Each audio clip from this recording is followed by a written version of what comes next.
नमस्कार दोस्तों, कैसे आप सब लोग। दोस्तों आज मैं आप लोगों को बताऊंगा ऐसे ईडियम एंड फ्रेजेस जो कि ज़्यादातर आपको एसएससी एग्जाम्स में देखने को मिलते हैं। तो इनको पढ़ के आप बहुत अच्छा स्कोर कर सकते हैं। और इनको याद रखने का तरीका, ज़्यादातर लोगों की शिकायत होती है कि हमें ईडियम फ्रेजेस याद नहीं हो पाते हैं, उसके वर्ड्स कुछ और होते हैं, उसका मीनिंग कुछ और निकलता है। तो दोस्तों घबराने की बात नहीं है। जैसे हमारे हिंदी के मुहावरे होते हैं, उसी तरह से ये अंग्रेजों के, ये यूरोपियंस के हमारे मुहावरे हैं जिनको ईडियम्स बोला जाता है। तो इसलिए मैं आप लोगों को इसको रूट से समझाऊंगा, बिल्कुल ओरिजिन के साथ समझाऊंगा कि आप लोगों के दिमाग में एक बार में फिट बैठ जाएगा। आपके दिमाग में ये ईडियम फ्रेजेस लंबे समय तक के लिए रिटेन हो जाएंगे। तो दोस्तों देखते हैं ऐसे कौन से ईडियम्स हैं जो हैं एसएससी के फेवरेट, जिनको दिए बिना उनका खाना नहीं पचता है। तो दोस्तों पहला हमारा ईडियम है ब्लेसिंग इन डिस्गाइज, जिसका मतलब होता है छुपा हुआ वरदान। दोस्तों अक्सर ये यूरोप में कहा जाता था कि जो आपके साथ दुर्भाग्य आया है वो कहीं ना कहीं आगे जाके भाग्य के रूप में भी उदय हो सकता है। जैसे कि आप लोगों ने कहानी सुनी है ना कि एक राजा था, उसके अंगूठा कट गया था, तो इसलिए उसने अपने मंत्रियों से पूछा कि मेरे साथ ये कैसा हुआ है। तो एक मंत्री ने बोला कि ऊपर वाला जो भी करता है अच्छा करता है, तो महाराज आपके साथ अच्छा ही हुआ होगा। तो उस बात से क्रोधित होकर राजा अपने मंत्री को जेल में डलवा देता है। और उसके बाद जब राजा शिकार पे जाता है तो शिकार करते समय उसका सामना किसी जंगली कबीलों से पड़ जाता है। और जंगली कबीले वाले उसको पकड़कर बलि देना चाहते थे किसी एक खास दिन पे। लेकिन बाद में जब देखा जाता है कि उसका अंगूठा कटा हुआ है, तो ऐसी किसी की भी बलि नहीं दी जा सकती थी जो कि बिल्कुल भी जिसका अंग भंग हो। तो इस वजह से वो जंगली कबीले वाले उस राजा को छोड़ देते हैं और राजा फिर आगे उस मंत्री को जेल से निकालता है और फिर समझता है कि मुझे ब्लेसिंग इन डिस्गाइज था वो जो मेरा अंगूठा कटा था। तो समझ गए दोस्तों, हमारा अगला ईडियम है once in a blue moon. Once in a blue moon का मतलब होता है बहुत ही कम। दोस्तों ब्लू मून का मतलब होता है ऐसी पूर्णिमा जो महीने में दूसरी बार आए, जो कि बहुत रेयर होता है, बहुत ही कम होता है ऐसा। तो इसीलिए इसलिए बोला जाता है once in a blue moon, मतलब बहुत ही कम। जिस तरह से दूसरी पूर्णिमा एक महीने में बहुत ही कम आती है, उसी तरह से once in a blue moon कोई भी मान लीजिए चीज़ होती है, मान लीजिए कोई आदमी दिखता है, जैसे बोलते हैं तुम तो ईद का चांद हो, तो उसी तरह से ये है once in a blue moon, मतलब बहुत ही कम दिखना या बहुत ही कम होना। अगला हमारा ईडियम है break the ice. Break the ice का मतलब होता है बातचीत की शुरुआत करना। दोस्तों इसका जो ओरिजिन हुआ है वो हुआ है सेलिंग की दुनिया से। मतलब जो समुद्र में जो जहाज जाते थे, तो वो जहाज क्या है, जब भी बर्फ़ जमा होती थी उस बर्फ़ को तोड़ के आगे बढ़ते थे, ताकि छोटी नाव और छोटे जो शिप्स होते थे, जो जहाज होते थे, उनके लिए रास्ता बन जाता था। इसी तरह से इंसानों के बीच में जो एक शर्म की जो दीवार रहती थी, जो आइस की दीवार रहती थी, तो उसको तोड़ के हम ब्रेक द आइस कर रहे हैं, मतलब बातचीत की शुरुआत कर रहे हैं। किसकी तरह? बिल्कुल उन्हीं जहाज की तरह जो रास्ता बना रहे हैं बर्फ़ को तोड़ के। समझ गए दोस्तों। अगला हमारा जो ईडियम है वो है hit the nail on the head. इसका मतलब होता है बिल्कुल सही बात कहना। दोस्तों एक्चुअल में ये जो ईडियम आया है ये कारपेंटरी की दुनिया से आया है, जो बढ़ई जो लकड़ी काटते हैं उसकी दुनिया से आया है। वो कील ठोकने में बड़े माहिर होते थे, तो कील को किस तरह से ठोकना चाहिए, बिल्कुल ऊपर हेड पे।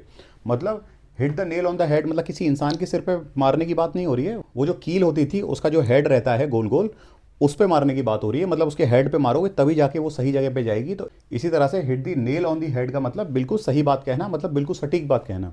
समझ गए दोस्तों। अगला जो हमारा ईडियम है वो है spill the beans. Spill the beans का मतलब होता है राज खोल देना। दोस्तों इसका जो ओरिजिन हुआ है वो एक्चुअल में ग्रीस से हुआ है। एक्चुअल में ग्रीस में जो पुराने टाइम में जो वोटिंग हुआ करती थी, तो वो बीन्स से हुआ करती थी। जो बीन्स होते हैं ना, दाने, आप लोगों ने देखे होंगे, तो वो सफ़ेद और काले बीन्स से हुआ करती थी। और वो एक डब्बे में डाली जाया करती थी कि किसके लिए आप वोट कर रहे हैं। और उसके बाद वो बीन्स को बिखरा के देखा जाता था उस डब्बे से, तो पता चलता था कि कौन जीता है या कौन हारा है। तो इसीलिए स्पिल द बीन्स मतलब राज खोल देना। जैसे कि उस टाइम में राज खोले जाते थे कि किसकी विजय हुई है या किसकी पराजय हुई है किसी भी वोटिंग में। दोस्तों अगला जो हमारा ईडियम है वो है बर्न द मिडनाइट ऑयल, मतलब रात भर मेहनत करना। दोस्तों पहले जब इलेक्ट्रिसिटी नहीं हुआ करती थी, तो लोग रात में पढ़ने के लिए, मेहनत करने के लिए, कोई कागजी कार्रवाई करने के लिए क्या करते थे, वो लैंप जलाते थे। और लैंप में क्या रहता था, ऑयल रहता था या फिर कोई घी रहता था। तो इसीलिए उनको वो जलाना पड़ता था, बर्न द मिडनाइट ऑयल करना पड़ता था। मतलब अगर मान लीजिए किसी को रात को पढ़ना है, मेहनत करनी है, तो उसको अपना मिडनाइट ऑयल, मतलब अब आधी रात तक उसको अपनी लैंप में तेल जलाना पड़ेगा मेहनत करने के लिए। तो इसीलिए ये ईडियम का मतलब हुआ रात भर मेहनत करना। दोस्तों अगला जो हमारा ईडियम है वो है एट द 11th आवर। इसका मतलब होता है आखिरी समय पर।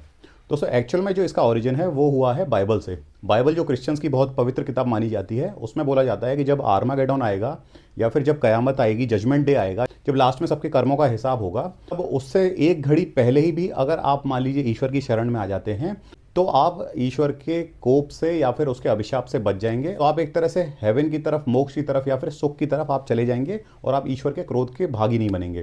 तो इसी तरह से एट द 11th आवर जो बना, वो आखिरी समय पर बना, वो बाइबल से लिया गया रेफरेंस है।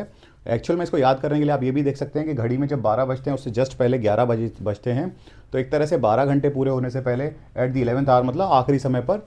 तो इस तरह से आप इसको याद कर सकते हैं। लेकिन इसका ओरिजिन क्या है वो मैंने आपको बता दिया है। दोस्तों अगला जो हमारा ईडियम है वो है बाइट दी बुलेट। इसका मतलब होता है हिम्मत से कष्ट सहना। इसका ओरिजिन हुआ यूरोपियन सोल्जर्स से। जब यूरोपियन सोल्जर्स लड़ने जाते थे, उनको कभी छर्रे लग जाते थे या बारूद लग जाता था, तो उस टाइम जब वहाँ के डॉक्टर्स उनको ऑपरेट कर रहे होते थे और एनेस्थीसिया इतनी ज़्यादा नहीं होती थी, तो वो क्या करते थे, डॉक्टर उनके मुंह में बुलेट रख देते थे ताकि वो उसको चबा के अपने दर्द को सहें और साथ ही साथ वो चिल्लाएं नहीं। तब से ये प्रचलन में आया बाइट दी बुलेट, मतलब हिम्मत से कष्ट सहना। मतलब बिना एनेस्थीसिया के किसी का, मान लीजिए आप सोचिए किसी का ऑपरेशन हो रहा है, चीरफाड़ हो रही है शरीर में, तो वो कितने कष्ट सह रहा होगा, लेकिन बड़ी हिम्मत के साथ। तो तभी ये बाइट द बुलेट का जो ईडियम है वो उसका ओरिजिन हुआ और उसका मतलब हुआ हिम्मत से कष्ट सहना। दोस्तों इसी से मिलता जुलता एक ईडियम है बाइट दी डस्ट। कमेंट करके बताइएगा क्या मीनिंग होता है उसका हिंदी में। तो अगला जो हमारा ईडियम है वो है अ पीस ऑफ केक, मतलब बहुत आसान। दोस्तों वैसे इसके ओरिजिन के पीछे बहुत सारी स्टोरीज हैं, तो आप कंफ्यूज हो सकते हैं। तो इसको याद करने के लिए बहुत ही सिंपल सा लॉजिक है। अ पीस ऑफ केक मतलब एक केक का ऐसा टुकड़ा जिसको खाने में बहुत ही आसानी रहती है, ना को उसको ज़्यादा चबाना पड़ता है, ना ही उसके लिए कोई ज़्यादा काटना पड़ता है। ये मतलब बिना दांत का इंसान भी उसको आसानी से खा सकता है। तो इसीलिए अ पीस ऑफ केक मतलब बहुत ही आसान। किसी भी काम को करना, जैसे मान लीजिए इस एग्जाम्स को क्लियर करना आपके लिए अ पीस ऑफ केक है, मतलब बहुत ही आसान है अगर मान लीजिए आप अच्छे से पढ़ेंगे। तो अगला जो हमारा ईडियम है वो है अंडर दी वेदर। इसका मतलब होता है अस्वस्थ होना। दोस्तों इस ईडियम का जो ओरिजिन है वो है सेलिंग की दुनिया से, मतलब समुद्री यात्राओं की दुनिया से। उसमें जब भी वेदर खराब होता था तो सेलर जो होते थे, नाविक हुआ करते थे, उनकी कंडीशन, उनकी स्वास्थ्य खराब हो जाता था, उनकी हेल्थ खराब हो जाती थी। तो तब से यह ईडियम आया कि अंडर दी वेदर मतलब मौसम, मौसम की जो मार झेलता है तो उससे अस्वस्थ हो जाता था कोई भी नाविक, कोई भी सेलर। तो तब से ये अंडर दी वेदर बोला जाने लगा। दोस्तों अगला जो हमारा ईडियम है वो है let the cat out of the bag, जिसका मतलब होता है भेद खोल देना, मतलब राज खोल देना, भेद खोल देना, किसी का सीक्रेट आउट कर देना। जब मिडाइवल टाइम में यूरोप में मार्केट लगा करते थे और वहाँ पे सूअर के बच्चे जब बिका करते थे, तो कई बार क्या करते थे, जो डिसऑनेस्ट शॉपकीपर होते थे या फिर जो बेईमान दुकानदार होते थे, वो कई बार क्या करते थे, उस सूअर के बच्चे की जगह, पिगलेट की जगह, वो बिल्ली का बच्चा डाल देते थे किसी बोरे में। और उस बोरे को जब जाके खोलता था आदमी, तो उस बोरे में से वो बिल्ली का बच्चा निकलता था और तब उसका राज खोलता था कि वो ठगा गया है। तो इसी तरह से ये ईडियम आया let the cat out of the bag, मतलब किसी का भेद खोल देना या राज खोल देना। इस तरह से वो कस्टमर उन डिसऑनेस्ट शॉपकीपर्स का राज खोल देते थे। अगला जो हमारा ईडियम है वो है cost N arm and a leg, जिसका मतलब होता है बहुत महंगा। इस ईडियम का जो ओरिजिन है वो है एक सोल्जर्स की दुनिया से। मतलब जो सोल्जर्स बहुत भीषण लड़ाई लड़ते थे तो उनको कई बार अपने हाथ या पैर गंवाने पड़ते थे लड़ाई में, तो वो एक बहुत महंगा सौदा हुआ करता था किसी भी इंसान की ज़िंदगी के साथ में, क्योंकि लड़ाई ने ऐसा बलिदान उस आदमी से ले लिया, मतलब उसके हाथ या पैर उससे छीन लिए, तो वो बड़ा ही महंगा पड़ता था किसी भी शरीर के लिए, किसी भी मानव जीवन के लिए। तो इसीलिए cost N arm and leg का मतलब बहुत महंगा पड़ना। समझ गए दोस्तों।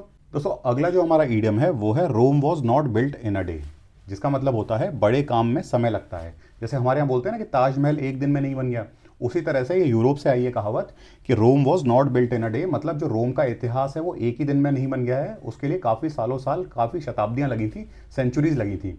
तो दोस्तों इसका ओरिजिन वहाँ से है। अगला जो हमारा ईडियम है वो है इन हॉट वाटर, जिसका मतलब होता है मुसीबत में होना। दोस्तों ये भी यूरोप से आई हुई कहावत है, ईडियम है, जिसमें कि यूरोप में किसी आदमी को अगर सजा देनी होती थी और उसकी एक तरह से, जैसे हमारे यहाँ अग्नि परीक्षा होती थी, उसी तरह से एक आदमी को गर्म पानी में डाला जाता था। तो ये देखा जाता था अगर वो जल गया है तो इसका मतलब उसी ने पाप किया है या उसी ने ही कुछ दुष्कर्म किया है। अगर मान लीजिए वो नहीं जलता था तो इसका मतलब वो पाक साफ है, उसने कुछ भी नहीं किया है। तो दोस्तों वैसे है तो बड़ा ही हास्यास्पद, लेकिन इसका ओरिजिन जो है वो यहीं से आया है। इन हॉट वाटर मतलब मुसीबत में होना, मतलब आदमी को हॉट वाटर में डाल देना, मतलब अपने आप में एक इनकन्वीनियंस वाला, एक दुखद और मुसीबत भरा अनुभव है। तो इसीलिए इन हॉट वाटर का मतलब मुसीबत में होना। दोस्तों हमारा अगला और आखिरी ईडियम है पुल समवंस लेग, जिसका मतलब होता है मजाक उड़ाना। दोस्तों बहुत ही इजी ईडियम है ये हम अक्सर अपने बोलचाल की भाषा में भी यूज़ करते हैं। क्यों बेचारे की टांग खींच रहा है, मतलब क्यों मजाक कर रहा है, वहीं से ये ईडियम आया है पुल समवंस लेग, मतलब किसी का मजाक उड़ाना। समझ गए दोस्तों। तो दोस्तों ये थे हमारे ऐसे ईडियम जो एसएससी एग्जाम्स में सबसे ज़्यादा पूछे जाते हैं। दोस्तों आगे आपकी अगर मान लीजिए कोई क्वेरी है, कोई सजेशन है या फिर कोई अलग तरह की वीडियो या टॉपिक आप चाहते हैं, आप जरूर मुझे कमेंट में बता सकते हैं। मैं उस टॉपिक पे वीडियो बनाने की पूरी कोशिश करूंगा। साथ ही साथ जितने भी ईडियम्स हैं ये मैंने अपने डिस्क्रिप्शन बॉक्स में पेस्ट कर दिए हैं, तो आप लोग वहाँ से इनको रिवाइज कर सकते हैं। और इसी के साथ मैं आप लोगों से विदा लेना चाहता हूँ। मिलते हैं आपको एक नई वीडियो में, नए टॉपिक्स के साथ, नए वर्ड्स के साथ, नए ईडियम्स के साथ। तब तक के लिए जय हिंद, जय श्री राम।